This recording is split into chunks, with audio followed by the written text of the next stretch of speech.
Jednou z obcí, ktoré sa aj v tejto sezóne zapojili do programu Krompáče a lopaty, je obec Trenč z okresu Lúčenec. V pondelok 3. októbra 2016 sa práve tu konalo slávnostné ukončenie spolupráce medzi touto obcou a Banskobystrickým samosprávnym krajom. Pri tejto príležitosti sme oslovili pána starostu Andreja Barcíka. Pán starosta, vaša obec sa zapojila do programu z dielne predsedu BBSK Mariana Kotlebu Krompáče a lopaty. Ako dlho ste boli v tomto programe zapojení? Tento program sme absolvovali aj v lani, 3 mesiace a tento rok 4 mesiace. Koľko ľudí z vašej obce sa zapojilo do tohto programu?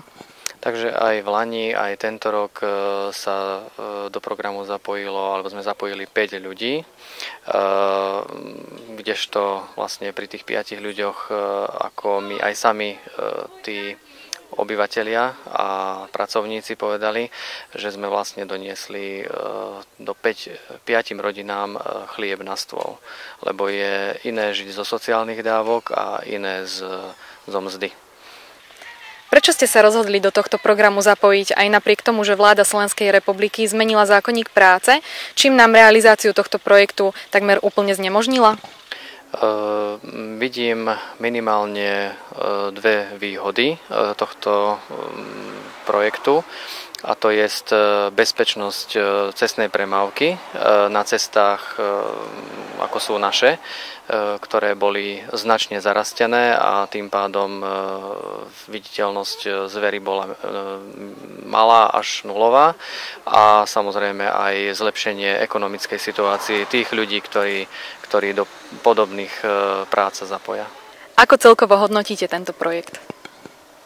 Z našej strany ako úspešný, nakoľko aj v lani, aj tento rok sme pomohli teda 5 rodinám a vyčistili sme cesty v našom katastri, dokonca tento rok aj vo vedľajších katastroch, a tým pádom sme zlepšili aj komfort pre vodičov.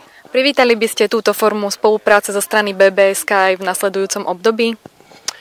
Samozrejme, dokonca môžem povedať, že už teraz sa vlastne pracujeme na tom, aby sme na budúci rok, pokiaľ sa bude dať, tak aj na dlhšiu dobu mohli uzavrieť zmluvu s regionálnou správou ciest na udržiavanie toho stavu, ktorý tu máme, a poprípade aj na rozšírenie na iné lokality. Pán Sabadoš, vy ako zástupca regionálnej správy ciest, ktorá úzko spolupracovala s touto obcou na tomto projekte, by ste nám mohli povedať čosi viac, ako sa vám spolupracovalo a či si viete teda takúto spoluprácu predstaviť aj do budúcna? Áno, tak ja by som sa vrátil na začiatku, na samý počiatok tejto akcie, kde to vlastne vzniklo. Tento nápad vlastne bol dielom pána Župana, predsedu ľudovej strany Naše Slovensko, ktorý v rámci programu Lopaty a Krompáče tento celý program vymyslel a podarilo sa nám realizovať teda v tomto prípade v obci Trenč. Spolupráca bola s pracovníkmi veľmi dobrá. Boli aj nejaké problémy, ale tie sa vyriešili a myslím si, že za všetko hovorí, keď sa podívate na tie cesty, že naozaj tí pracovníci odviedli kúsok poctivej práce, za čo im patrí naša vďaka.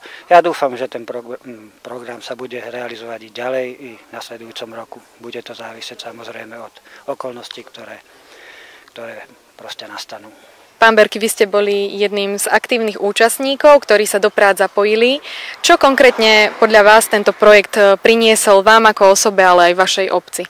No, tento projekt nám priniesol to, že máme zamestnanie, a je to aj čisté, pekné, estetické a hlavne to, že bezpečné pre šoférov, ktorí šoféruje.